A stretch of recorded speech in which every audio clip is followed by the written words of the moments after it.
In at number 10, we have got the Carno, and this creature, ever since Arc actually released, has been one of my favourites, and considering that ASA only does have the island, obviously it's fast health time, but still only really the island as a main DLC. Obviously you can download fast health time as a mod, and I do have that mod, but still, for me and most people, they're going to be playing the island predominantly, and you don't really get any new extra creatures, I'm pretty sure, with fast health time. Either way, we're pretty much just going to be focusing on the island in this video. And the reason why the Carno is so great is it's such an easy tame to get your hands on. And also on top of that, it does deal the bleed ability as well, which gives huge damage to anything which you're trying to kill. And also it's really easy to tame. Yes, with the new Dino AI stuff, you know, it's not as easy anymore because it's a little bit harder for it to get into a trap, but it's so easy to tame if you just kill the parents of Carnos. If they actually have a baby assigned to them, then that baby can be very easily tamed with no issues whatsoever. And yeah, like, it's kind of broken actually.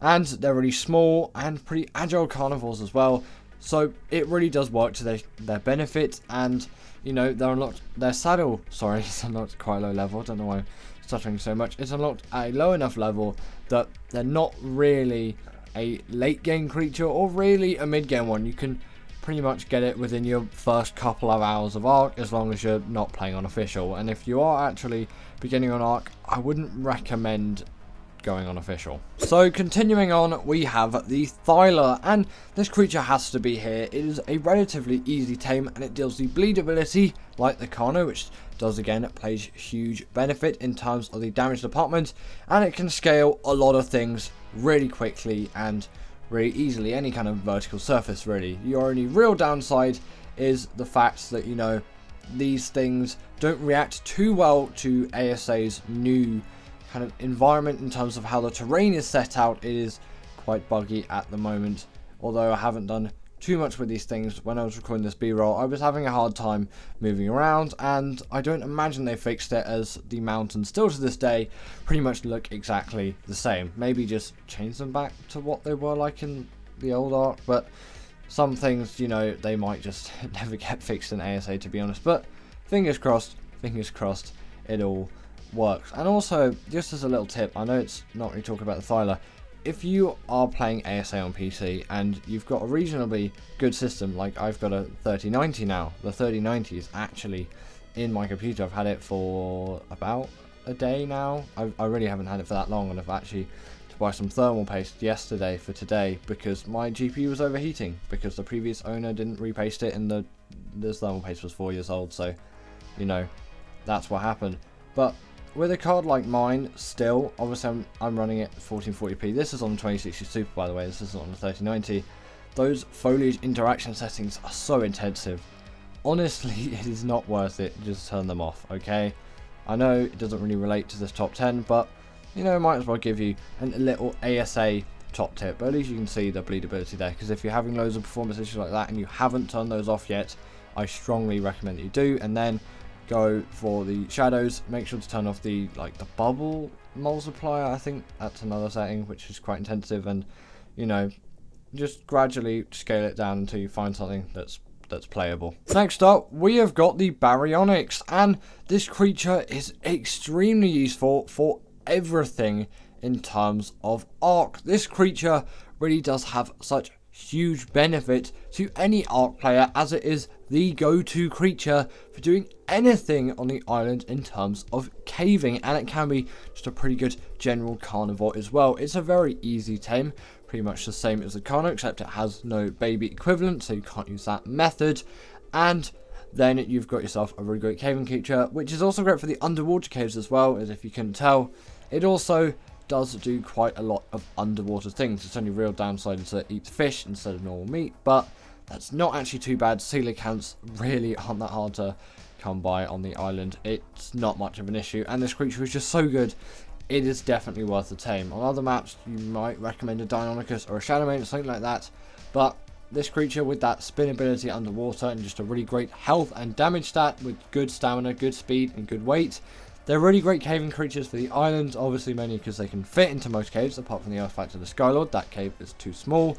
but no creature can really fit into that thing. You have to literally crouch to get through some bits, so you know, it would make sense why it doesn't work. But yeah, caving's your thing, get yourself a Baryonyx. In at number 7, we have got the Rex, and this creature has to be here, okay?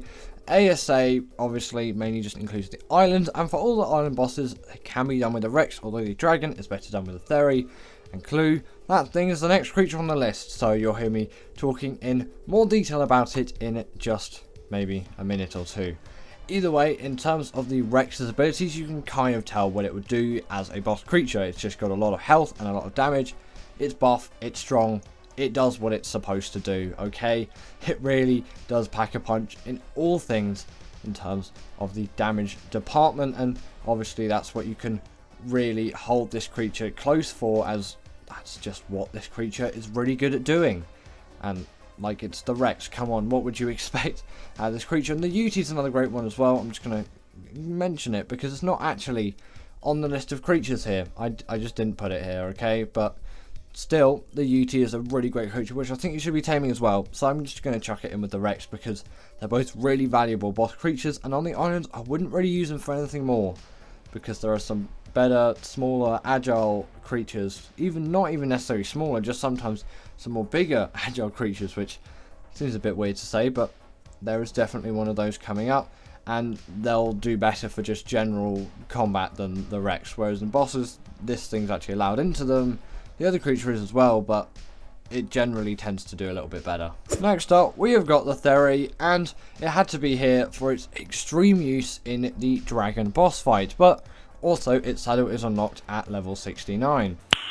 Nice. And apart from all of that, and obviously the fact that it's really great for doing the dragon boss fight, which I'll get onto in just a second, it is a really great gatherer of all kinds of resources, including fibre, which most herbivores can't gather, but it can also gather hide and meat, which most herbivores also can't gather. It's also great for gathering thatch and wood and those kind of resources as well. Just make sure to keep an eye on your weight, as it does fill up quite quickly, because obviously wood, a whole stack of that has 100 weight, so you know, obviously just keep an eye on that if you're farming, because you could end up in a bit of a sticky situation sometimes. Arc throws some very weird stuff at you, but you know, I guess you just gotta live with it really. And you can probably tell why this is such a great combat creature. Just look at this thing's claws, like they're big, they're massive. You can do so much damage with these things. The only real disadvantage is if you don't have a Daedon that's healing up your creatures, actually even if you still have one, they're not really going to heal as quickly or cheaply, as if you want them to heal quickly you need sweet vegetable cake, and that's very expensive. And yeah, the berries just aren't really going to heal this creature like meat would on a carnivore. In at number 5, we have got the Spinosaurus, and this is essentially just the more agile Rex, and for me, I value this as the better creature, and this is the creature which I will tend to go for over the Rex unless it's for boss related reasons, but for everything else, this creature really does have it. If you want to do any of the water caves, this is actually going to be a better option than the Baryonyx, as it deals more damage. It's a bulky creature, it's really great in the water. The Sarco is actually a really good creature as well. Haven't included it on this list, but you know, if you're looking for a creature like the Sarco, I would definitely recommend a creature like the Sarco, you know, if you've never used one. And the Capro can be used in some cases, although that really isn't a popular one, as it is significantly more of a pain to tame because of that pouncing ability.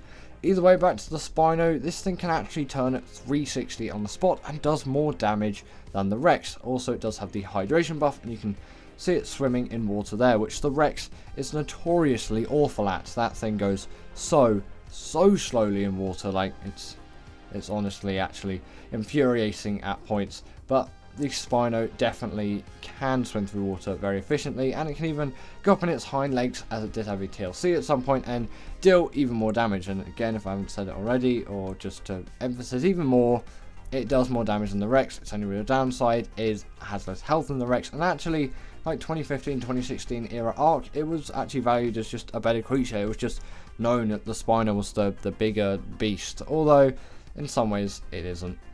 But you know, mainly it is in pretty much everything apart from health. But you know, maybe breed these things up, get some health mutations on them.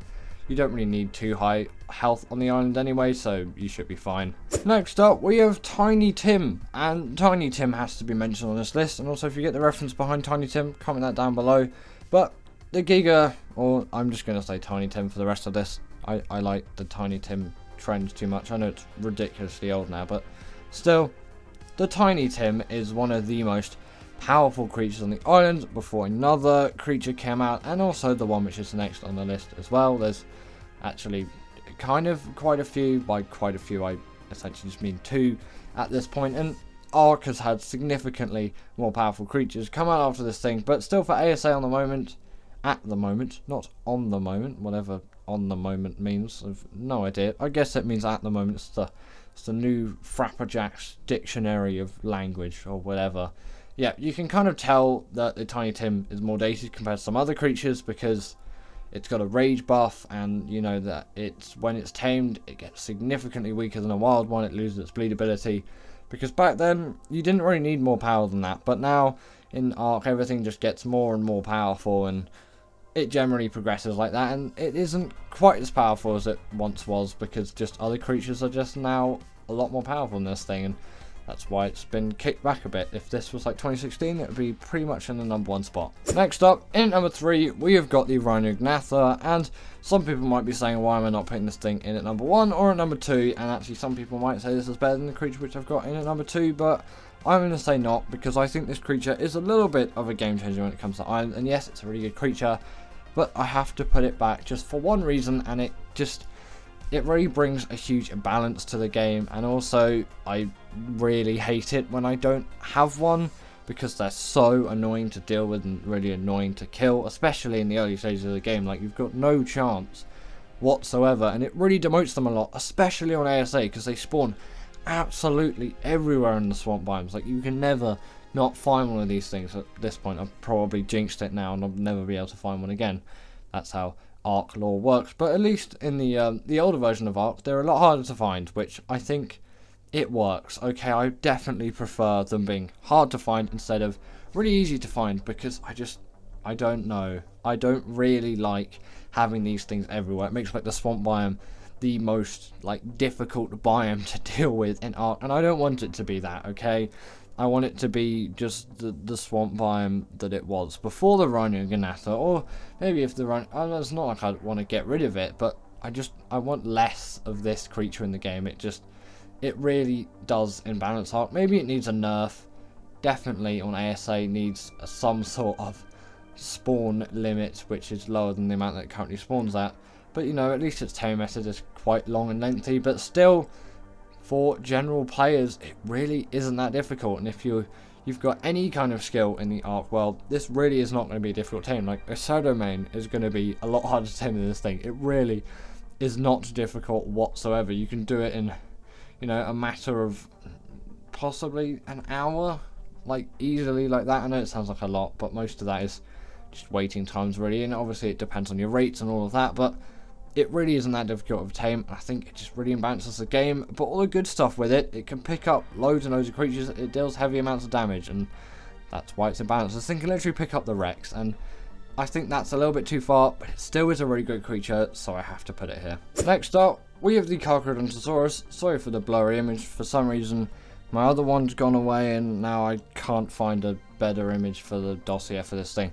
That's great, you know, hopefully I'll be able to find a better one soon, but right now I can't. Either way, the reason why I'm putting this creature above the Rhinognatha is I think it actually does fit well onto the island, and it spawns wherever the Giga is. They're extremely rare on the island, and it kind of makes sense. These creatures are vicious and a lot more powerful than Giga because they don't have the rage meter, so they're a lot more reliable, and they're faster, and when their blood rage is full, they deal even more damage, which is actually kind of insane, because that just means they're like better than the Giga in every way. They've got more weight, they've got more damage, they've got more stamina, they've got more health, they've got more everything. They've even got more movement speed. I'm not sure about oxygen, but that's not really a stat which you care about on a creature like this. You're not going to be taking it into underwater caves. But yeah, it's just a really powerful carnivore that you can find on the island in rare cases, although I would prefer it in Raasclark, because, well, obviously it is on Raasclark. If that, I would prefer to tame one on Raasclark, is what I meant, because they're a lot easier to find, but same for Gigas can be said as well. Yeah, really great creature, and I think it's actually balanced in terms of what Ark is now compared to the Rhinognatha. I feel like that creature's a lot too far. And finally, in at number 1, we have the RG, and it still has not changed. The RG is still the best creature on ASA for me. It is just so good in every aspect of Arc, in just all terms, really. And the reason why I just say the RG is so good is it's so versatile. This thing's Shadow actually portable smithy. You can gather so many resources with this thing. It's a great traveller. Actually deals a quite heavy amount of damage considering its size and actually what it is, because flyers don't tend to do a lot of damage, although in the Rhinoganatha's case. And some people might just say, well, the Rhinoganatha is just objectively a better taming, although it's a more powerful taming, like pretty much every way. It doesn't have the weight reduction of this thing, although it doesn't really need it. But still, this is so much easier to tame, so much nicer to use, in my opinion, than the Rhinoganatha. I really feel like I'm enjoying the game, whereas with the Rhinoganatha, the game just becomes too easy, and I don't really have fun anymore, where this creature is the perfect balance for me, and its saddle was unlocked at quite a reasonable level in the late 60s, so even with, and it also has a regen buff, which happens when you eat something, which you kill something, and then you eat the dead body, and then you regen buff, and I really like that about it. And it's such a primitive creature, but that makes it like the best creature in ASA. But anyway, that is the end of today's video, and I really hope that you enjoyed this one. And as always, comment down below what is the best ASA creature to you, and do you agree with my list? If not, comment down your top 10, and I'll see you all later.